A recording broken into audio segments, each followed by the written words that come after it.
창세기 1장 7절에서 9절 말씀입니다. 창세기 1장 7절에서 9절 말씀 한 목소리로 읽도록 하겠습니다. 창세기 1장 7절에서 9절 말씀입니다. 다 같이 읽겠습니다. 시작. 하나님이 궁창을 만드사 궁창 아래의 물과 궁창 위의 물로 나누게 하시니 그대로 되니라. 하나님이 궁창을 하늘이라 부르시니라. 저녁이 되고 아침이 되니 이는 둘째 날이니라. 하나님이 이르시되 천하의 물이 한 곳으로 모이고 묻이 드러나라 하시니 그대로 되니라. 아멘.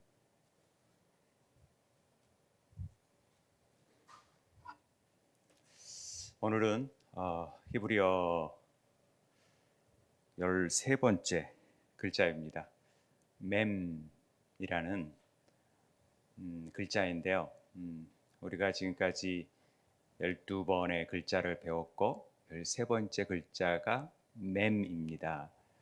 12번의 라멕이라는 글자도 참 놀라운데 이 mem이라는 글자도 참 우리에게 귀한 교훈을 주는 문자이거든요. 글자이거든요. 그래서 이 mem 글자는 꼭 우리가 알아야 된다. 이 라멕이라는 글자도 다 그렇지만 다 글자가 다 그렇죠.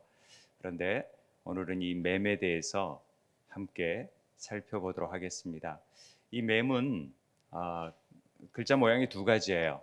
우리가 쏘핀 문자라 그래서 끝에 오면은 글자가 달라지는 글자가 5가지가 히브리 글자에는 있었는데 그 중에 하나이죠. mem. 우리가 카프를 배웠는데 카프도 끝에 글자가 길게 세워지는데 굽어져 있던 것들이 펴지는 건데 다 굽어져 있던 것들이 펴지는 게 쏘핀 문자의 특징인데 뒤에 나오겠지만은 이 mem은 닫혀져요. 이렇게 네모가 닫혀지는 부분이 되고 놀랍게 음가가 우리 한글하고 비슷하게 미음이에요. 똑같은 mem 이렇게 되어져 있습니다. 오늘 이 mem이라는 글자에 대해서 배울 텐데 한번 보시죠. 이 예전 원시 시나이 반도에서 출토된 원형 문자를 보면은 잘 안 보일 수 있지만은 자세히 보면은 노란색 안에 뭔가 꿈틀꿈틀 이렇게 기어가는 모습이 보여요. 그런데 이 글자가 사실은 mem이라는 글자예요.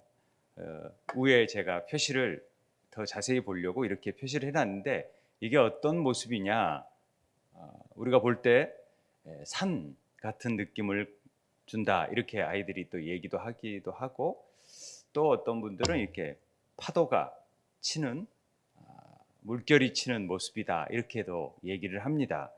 그래서 사실은 다 같은 의미를 가지고 있어요. 그런데 보다 더 정확한 것은 이 물결이 치는 모습을 이렇게 형상화했다라고 보시면 됩니다. 그래서 mem은 물과 굉장히 연관이 있어요. 물. 성경에서 물이 많이 나오죠. 물, 성령 하듯이. 그래서 이 mem이라는 글자가 참 중요한데요.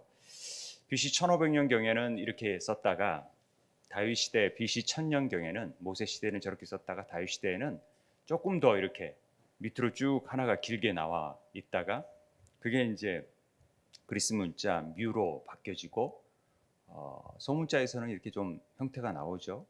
그리고 히브리 문자에서는 저 위의 형태로 바뀌어지는 거고 우리 영어 로마자에서는 M자로 바뀌어지는 거예요. 그래서 영어 M과 이 물은 연관이 있는 글자다 이렇게 보시면 돼요.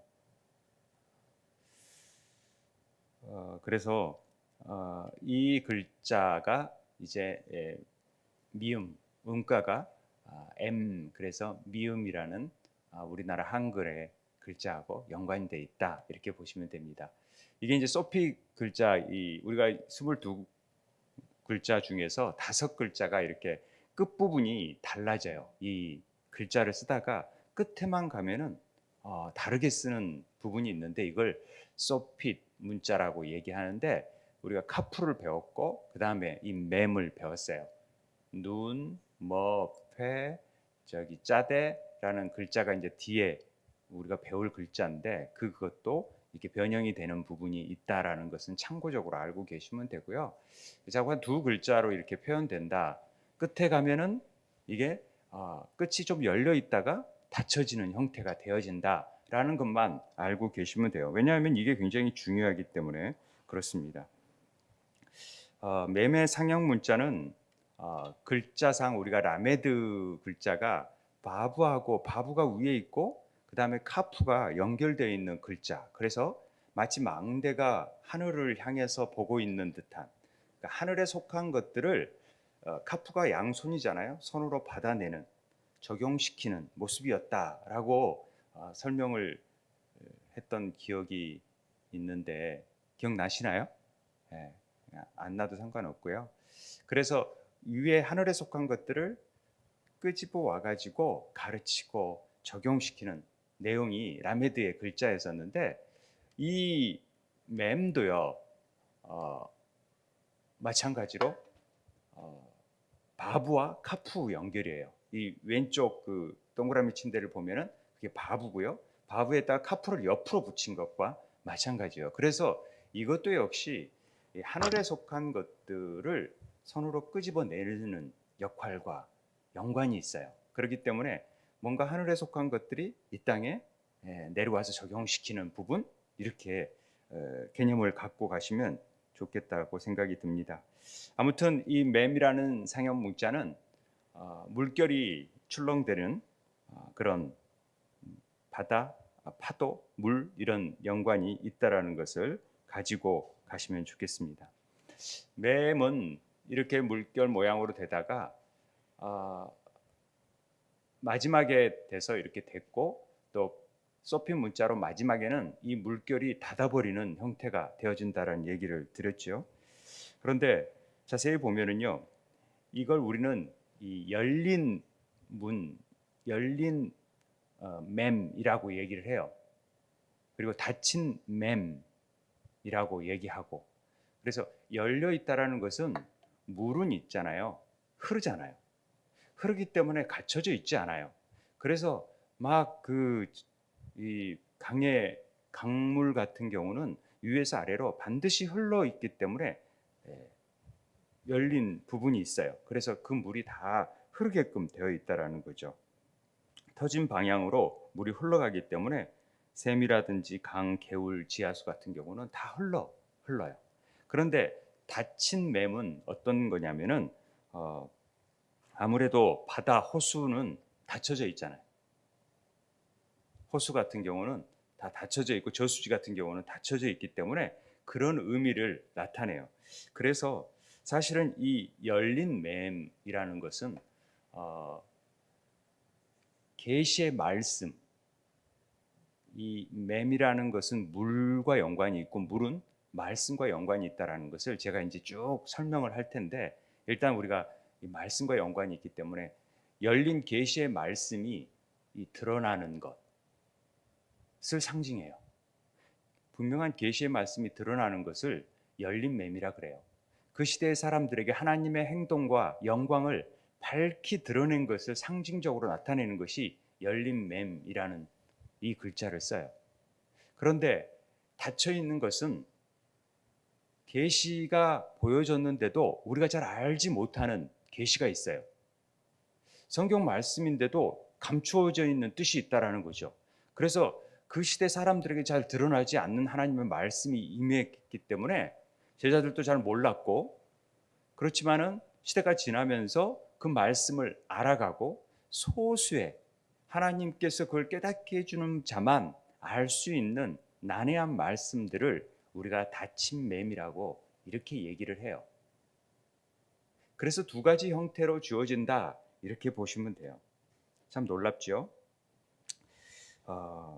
우리가 성경을 보면은 참 이렇게 미스테리한 신비로운 내용들이 많잖아요. 그리고 어떤 계명들은 정말로 지킬 수가 있을까라고 생각하는 그런 것들도 있죠. 그리고 감추어져 있는 것들이 많아요. 아무리 설명해줘도 모르는 그런 내용들이 있다라는 거죠. 그런데 아무리 노력한다 해도 이 계시는 알 수가 없어요. 하나님이 가르쳐 주지 않는 이상 이 계시가 아무리 얘기해도 몰라요. 예를 들어서 예전 사람들한테 자율주행차를 얘기한다든지 비행기를 얘기하면은 그게 어떤 개념인지, 엘리베이터를 얘기한다 그러면 그게 뭔지를 몰라요. 탁 타면은 자동적으로 위로 올라간다. 또 공간을 확 이동해서 갈 수 있는 그런 차가 있다. 몰라요. 그런 버스가 있다. 그럼 그게 뭔지를 몰라요. 뭐 지금이야 다 알지만은 그렇다라는 거죠. 그러듯이 하나님의 말씀을 얘기해도 모르는 경향이 있는데, 시대가 지나면서 예수 그리스도가 오심으로 말미암아 그것이 아주 명확해지는 것을 알게 된 때가 오잖아요.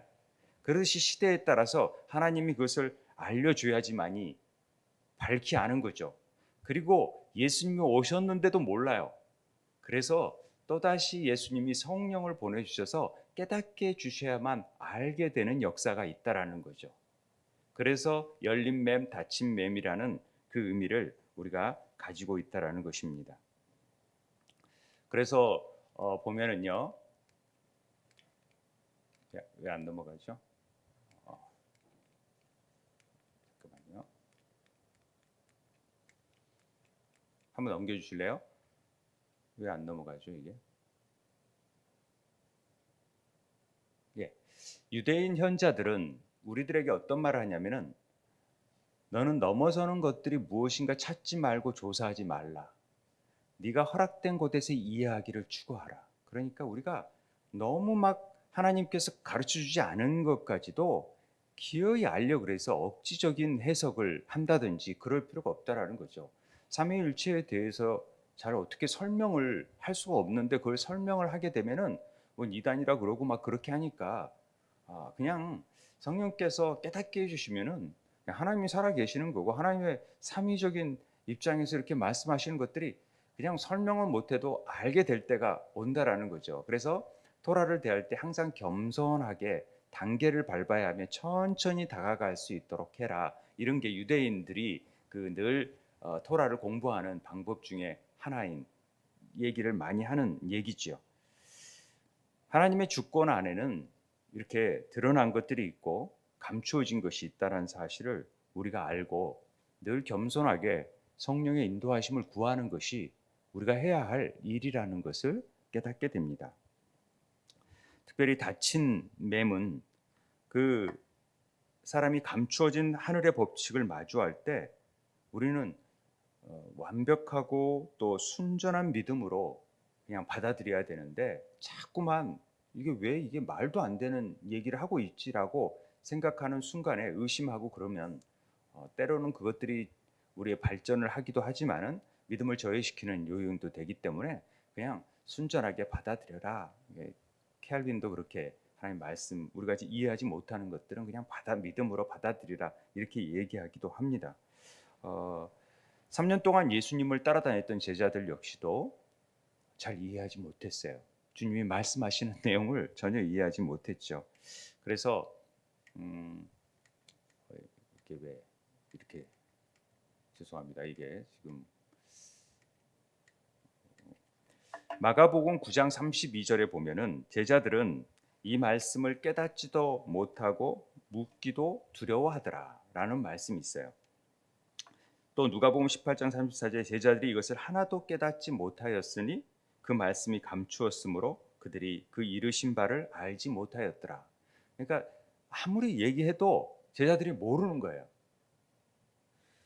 설명을 해도 가르쳐줘도 문자적인 의미로 얘기하고 그걸 어떻게 그러지? 라고 생각을 하지만은 그 뜻이 나중에 십자가를 통하여서 부활을 통해서 성령을 받고 나니까 그 말씀이 그 말씀이었구나 알게 된다라는 것이죠. 베드로 역시도 예수님을 시험하는 경우가 있었잖아요. 그렇게 믿음이 너 바요나 시몬아 네가 복되다 그렇게 했지만은 바로 십자가를 지신다 했을 때 그러면 안 됩니다 라고, 절대 그럴 수 없습니다 했다가 바요나 시몬아 사단아 내 뒤로 물러가라. 너는 나를 넘어지게 하는 자로다. 내가 하나님의 일을 생각하고 도리어 사람의 일을 생각하지 아니하는다. 이렇게 말씀하잖아요. 그러니까 하나님의 말씀의 본질을 깨닫지 못하면 우리 모두가 하나님을 대적하는 자가 되어질 수 있어요. 우리 딴에는 열심히 믿는다고 하고 하나님 뜻을 쫓아간다고 하는데 하나님 뜻을 알지 못하면 사람의 일을 할 수 있다라는 거죠. 하나님 뜻을 잘 알아야만이 하나님의 일이 뭔지를 알고 그게 십자가로 가는 길에 방해가 되지 않는 일을 하는데 우리는 우리 열심을 통해서 하나님의 십자가를 지는 일을 방해하고 있을 수 있다라는 것입니다. 그래서 유대인들이 하나님께서 주신 율법을 자기 상황과 관점에서 해석하고 그것을 기반으로 율법을 지키는 것을 성경은 사람의 일이다라고 얘기합니다. 그리고 예수님께서 가르쳐 주신 율법의 그 보다 본질적인 뜻을 잘 깨닫고 율법의 계명을 지키는 것을 이것은 하나님의 일이다 이렇게 표현을 해요. 그래서 누가복음 24장 44절 45절에 보면은 또 이르시되 내가 너희와 함께 있을 때 너희에게 말한 바 곧 모세의 율법과 선지자의 글과 시편의 나를 가리켜 기록된 모든 것이 이루어지야 하리라 한 말이 이것이라 하시고 그들의 마음에 성경을 깨닫게 해주시는 거예요. 이게 이제 엠마오로 가는 제자들에게 하신 말씀이에요. 여전히 예수님을 보고도 알지도 못하고 부활하신 주님을 보고도 알지도 못하고 깨닫지도 못하니까 성경을 풀어서 이 모든 것들이 곧 나를 가리켜 한 말이다 할 때 그 마음이 뜨거워지는 것을 느끼거든요. 제가 적은 말씀들이 다 사라져 버려 가지고 급하게 막 하다 보니까 그렇게 됐는데 죄송합니다. 그래서 오순절 이후에 세례를 받고 나서 예수님의 가르침과 성경이 더 깊이 알아지게 되었다라는 것입니다. 그래서 성경은 이것을 새 언약의 일꾼이라고 얘기하는 거예요. 고린도후서 3장 6절에 그가 또한 우리를 새 언약의 일꾼 되게 만족하게 하셨으니 율법의 조문으로 하지 아니하고 오직 영으로 함이니 율법 조문은 죽이는 것이요 영은 살리는 것이니라. 이렇게 설명을 하게 되는 거죠. 진짜 우리가 알아야 되는 것은 율법에 있는 뜻이 아니라 하나님의 영을 통하여서 깨닫게 해주시는 주님의 말씀이 뭔지를 깊이 알아야 되는 거예요. 그래서 율법의 내용들만 가지고 얘기하면은 유대인처럼 바리새인과 율법적인 삶, 예수를 알아보지도 못하는 삶이 되어지는 거예요. 그러니까 정말 알아야 되는 것은 이 하늘에 속한 일들이 뭔지에 대한 분명한 히브리어의 이 맴의 의미를 잘 알아야 되는데 깨닫지 못하는 거죠. 근데 사도 바울은 이걸 정확하게 알게 돼요. 워낙 율법에 정통했던 사람이니까.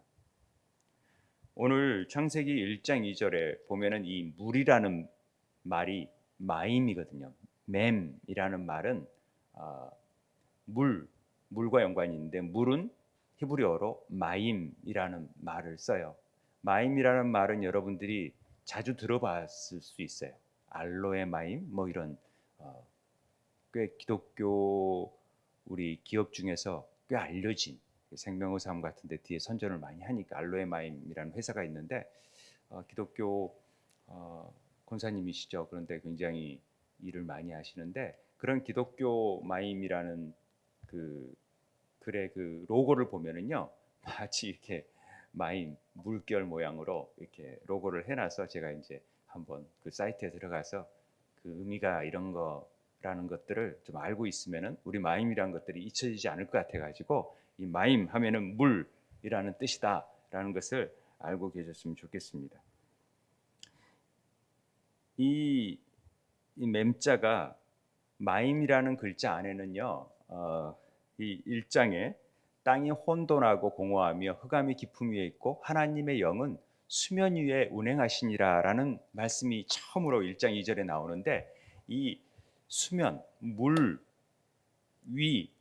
얼굴 위에 운행하신다라는 히브리 말에서 마임 파님이라는 말이 나와요. 그래서 물이 처음으로 성경에 등장하게 되죠.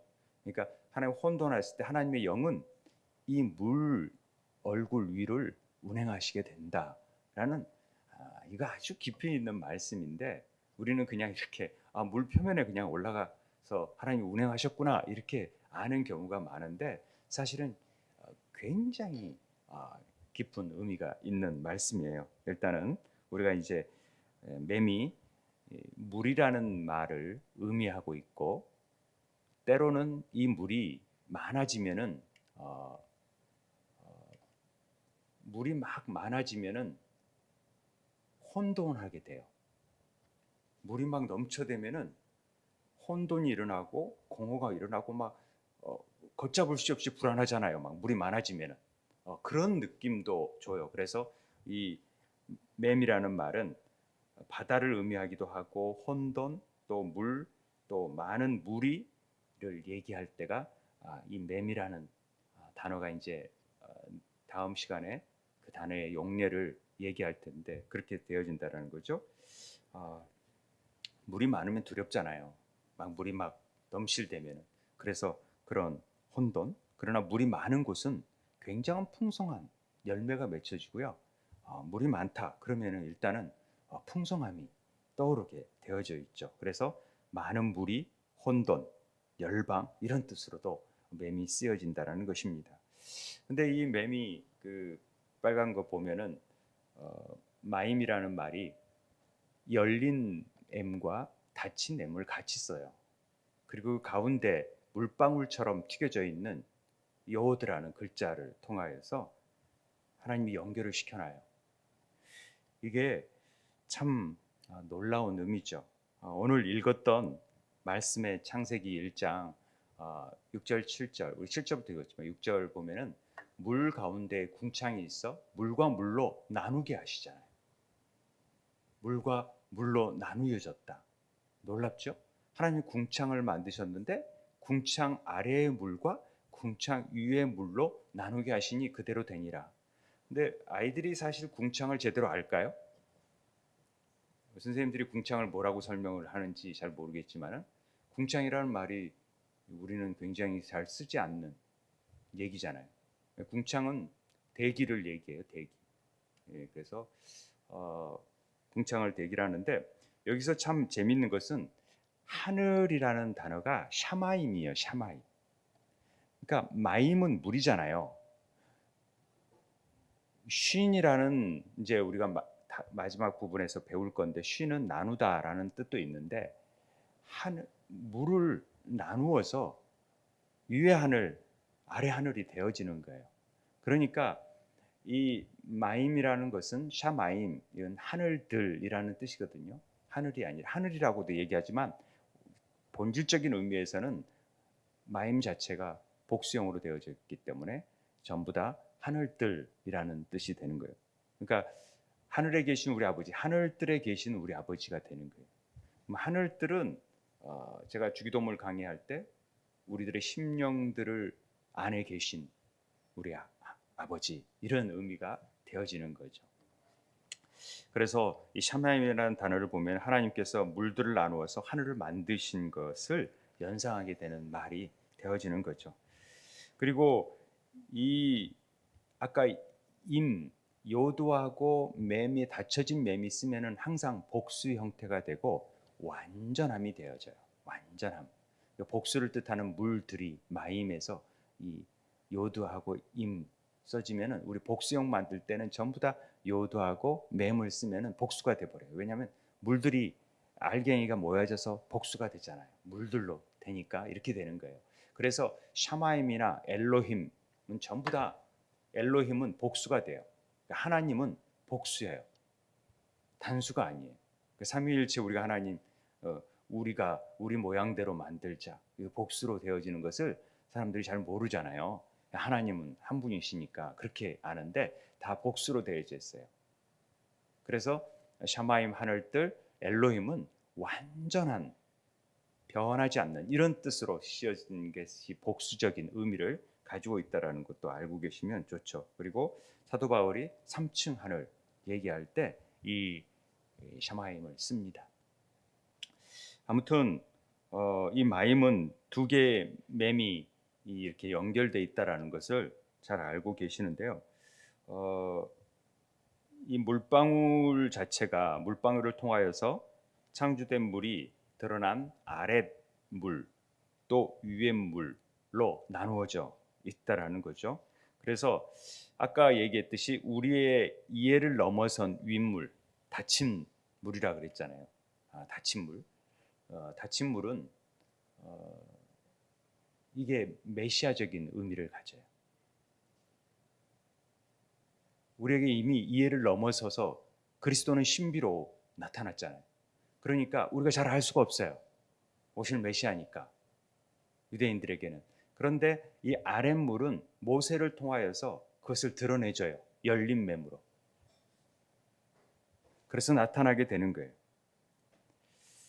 유대 전통에서 이것을 그래서 모세와 메시아로 분류해요. 이 맴이라는 글자를 가지고.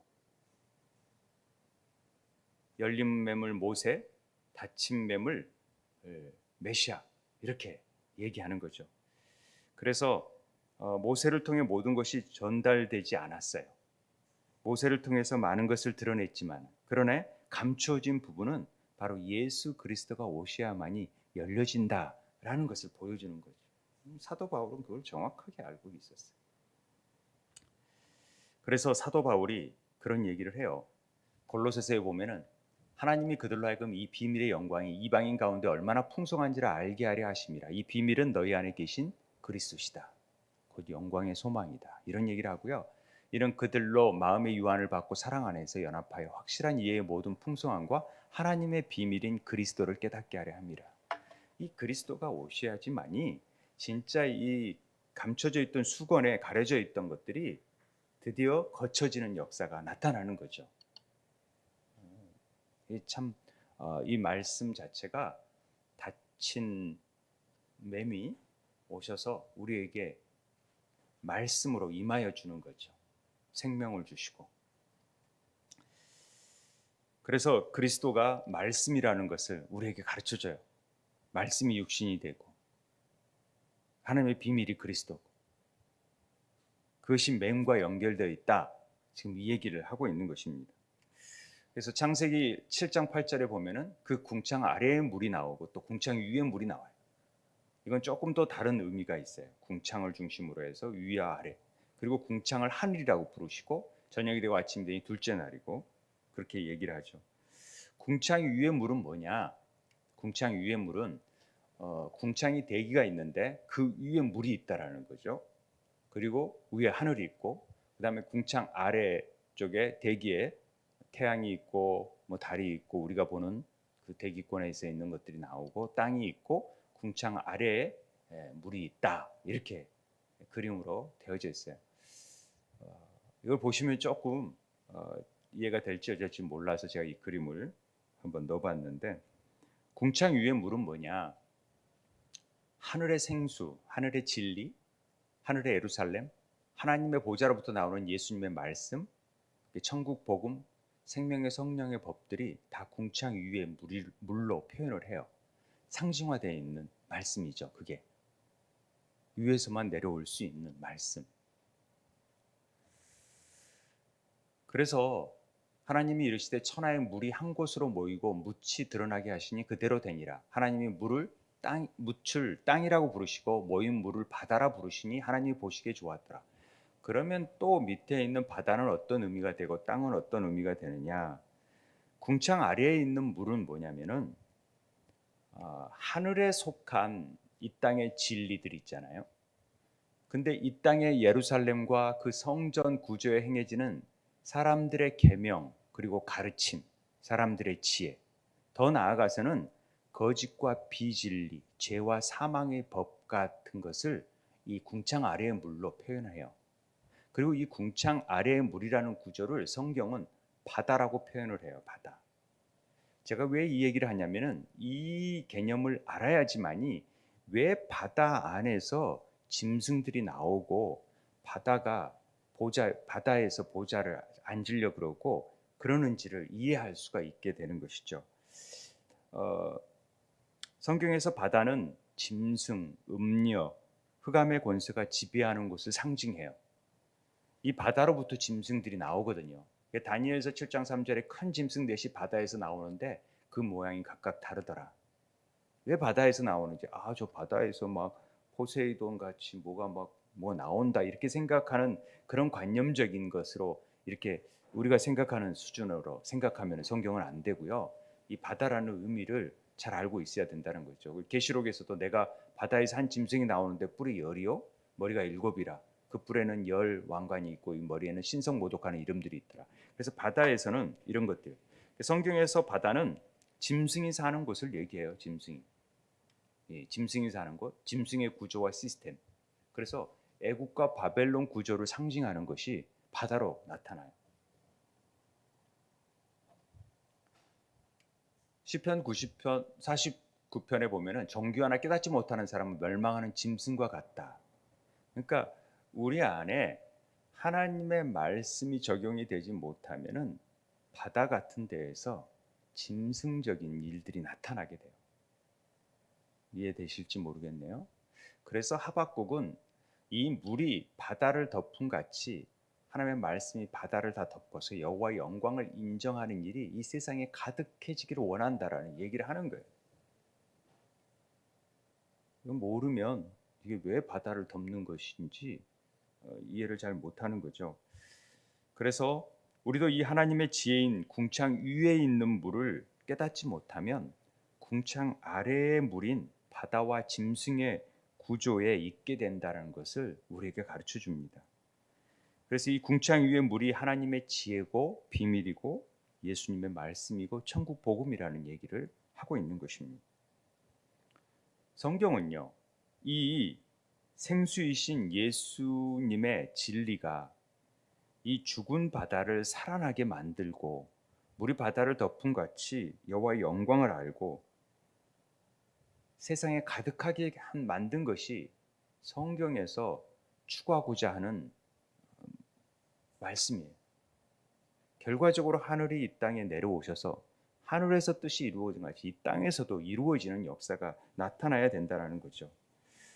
성경은 이 바다의 구조로부터 나와서 하늘의 예루살렘으로 올라 하늘에 속한 자, 그 보좌로부터 흐르는 생수, 궁창 위의 물을 마시는 것에 대한 이 얘기를 하고 있다는 것이죠.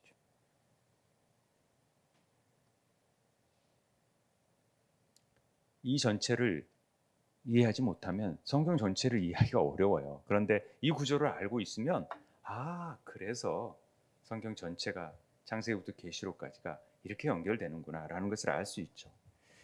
그것을 우리는 구원이라고 그러고 영생이라고 얘기하는 거예요. 궁창 아래의 물이라는 것은 하나님의 말씀을 이 땅의 철학이나 학문, 이데올로기, 사람의 관점으로 생각하고 이해하는 그런 말씀 구조를 얘기하는 거예요. 궁창 아래에 있는 물은. 그것이 아무리 대단하고 아무리 사람들에게 좋게 보이고 하나님을 위한 명분이 있다 할지라도 이것으로는 말씀의 본질에서 벗어나는 거기 때문에 바다이고 짐승의 일이고 짐승의 사역이 되고 사람의 일이 되지 하나님의 일이 될 수가 없다라는 얘기를 지금 하고 있는 거예요. 맴을 통해서. 그래서 우리가 하나님의 본질을 잘 깨닫는 것, 복음의 본질이 뭔지를 잘 아는 것, 그것이 바로 예수 그리스도라는 것을 깨닫는 것이 지혜이다.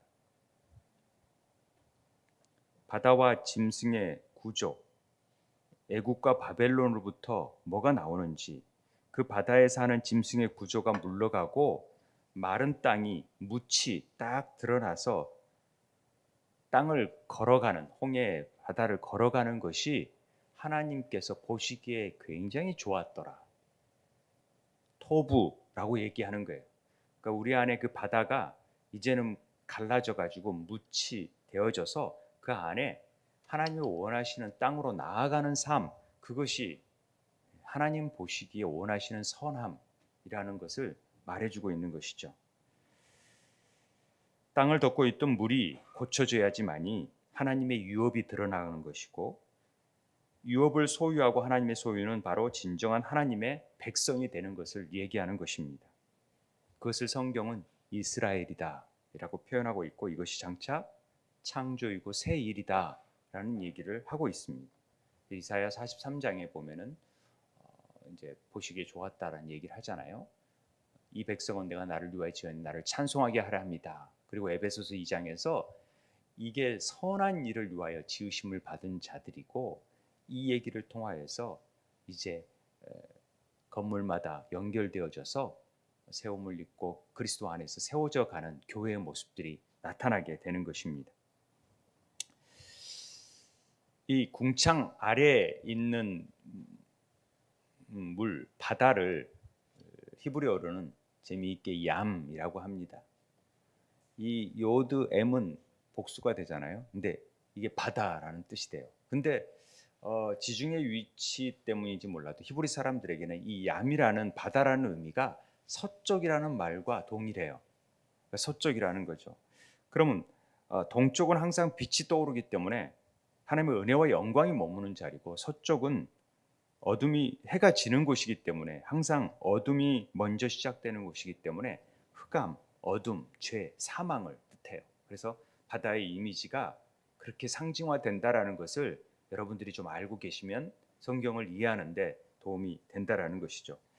아무튼 모든 생명체는 이 빛이 굉장히 중요하잖아요. 그렇지만은 물도 굉장히 중요하다는 것을 우리에게 가르쳐줘요. 물 없이 살 수 없어요. 빛 없이는 더 오래 버틸 수 있는데 물 없이는 더 살지 못해요.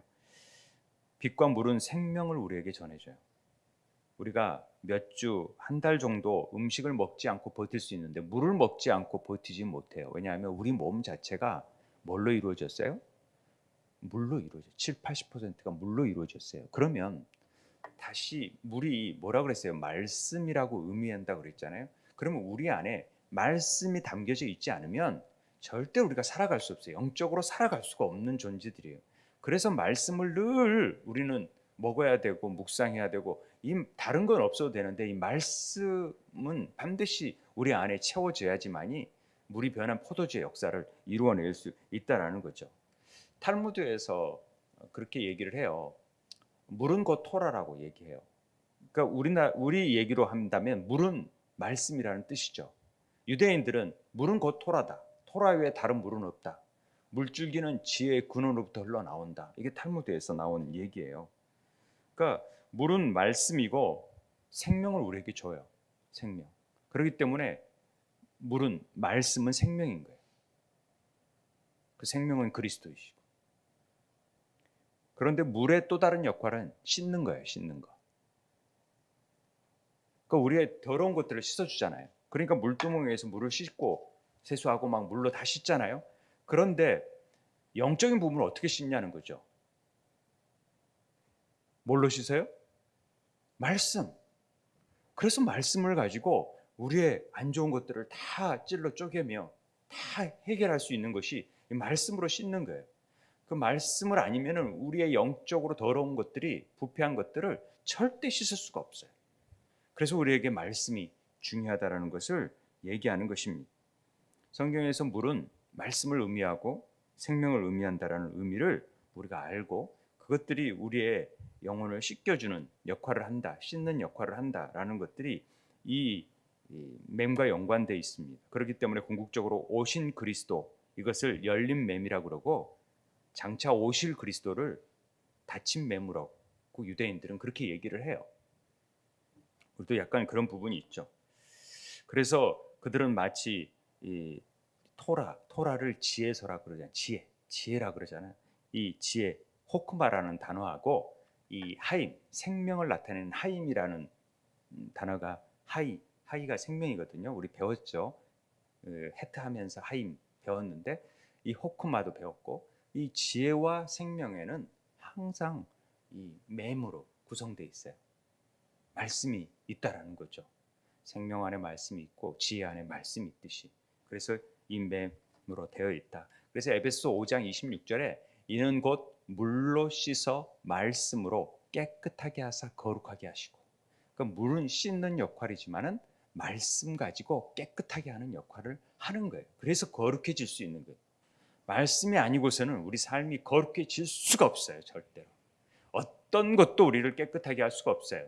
오직 말씀으로 우리를 깨끗하게 할 수 있는 것이죠. 그래서 이게 생명수가 되는 거예요. 생명수가. 예수 그리스도가 말씀이고 그 안에 생명이 있기 때문에. 이 사도 바울은요, 정통 유대인 중에 유대인이었잖아요. 이 히브리어를 정통한 사람이었는데 이걸 깊이 깨닫기 시작하면서 진짜 예수 그리스도가 우리의 참된 참 빛이고 생명이고 이것을 정확하게 이해할 수 있었던 사람 중에 하나예요. 예수 그리스도를 통해야만이 모세의 수건이 벗겨지고 율법의 문자적인 의미가 영적인 본질을 깨닫게 되는 아주 중요한 의미가 되어진다라는 것을 알게 되는 것이죠. 그래서 요한복음 10장 10절에 그들을 진리로 거룩하게 하옵소서, 아버지의 말씀은 진리다, 이런 표현이 나오고 내가 곧 길이요 진리요 생명이라는 말씀이 나오는 거예요.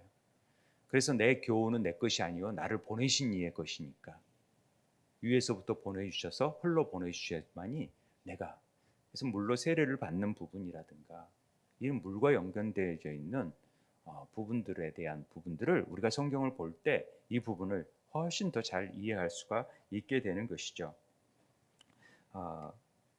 요한복음 7장에 나오는 이 너희들 목마른 자들은 내게로 와서 마시라. 나를 믿는 자는 성경인 같이 내 배에 생수의 강이 흘러 넘치리라. 이 생수의 강이 성령이라는 것은 다 믿을 성령이라는 것을 다 가르쳐 주시잖아요. 그러니까 성령님이 오셔야지만이 우리가 진짜 말씀의 깊은 뜻도 깨닫고 우리 어떻게 나아갈지를 알게 되는 것이죠. 우리가 이 시간 우리가 이 짧은 시간에 맴이라는 글자를 알았지만은 뭐 다른 것보다도 정말 우리 안에 깨달아야 될 말씀, 아직 감추어져 있는 것들을 예수 그리스도가 오셨고 또 성령님이 우리에게 오셨다면은 하나님 우리에게 그걸 깨닫는 지혜를 주세요.